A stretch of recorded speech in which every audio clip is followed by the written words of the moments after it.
Today, we will be sharing our knowledge on the topic of virtual memory, featuring Keefe, the cameraman, Ronnie, the pair of hands, and yours truly, Reuben, the epic voiceover. Now, what is the content that we'll be sharing with you today? Well, it includes what is virtual memory? How does virtual memory work? With a virtual memory diagram to illustrate how all of these works. And how does a program access memory space? Without further ado, let's get started. First off, we must know what exactly is virtual memory. Well, it makes the computer think it has unlimited RAM space. It's like us humans feeling high and think we can do anything. Yo man, I'm feeling great, bruh. But, in fact, it maps the memory address into physical address in computer memory such as RAM and disk. The memory address that the CPU maps is actually the virtual address. Virtual addresses are what the program sees, which is the full 32-bit address space of 0 to 2 to the power of 31 minus 1. The computer memory contains the physical memory, which is the RAM. 2 GB of RAM will have a physical address of 0 to 2 to the power of 31 minus 1. The physical memory also allows the hardware to talk to the RAM. Hey man, sup?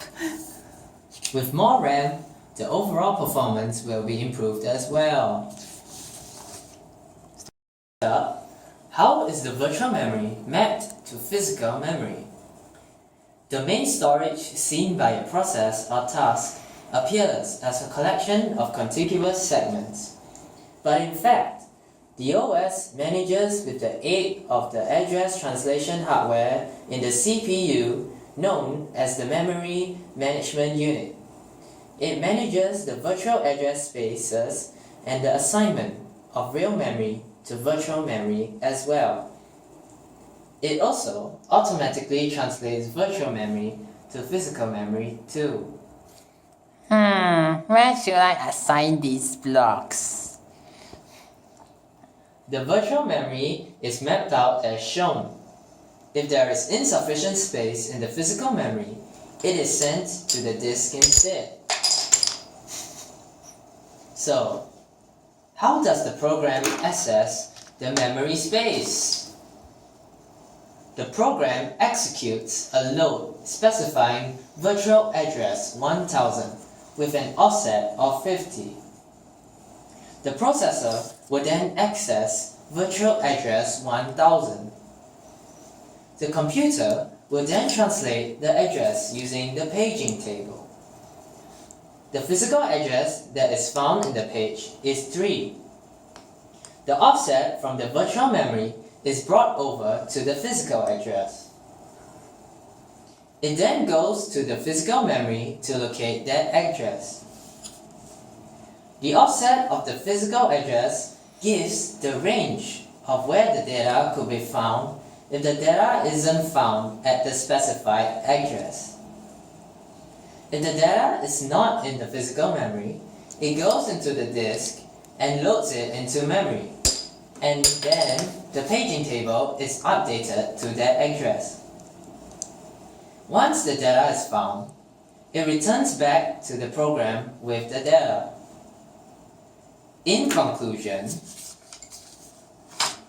virtual memory has a large memory space, and RAM allows hardware to communicate with the hardware in the CPU, hence increasing the overall performance. It also distributes virtual memory in the RAM. And the program access memory space by finding the physical address to the paging table. Checking.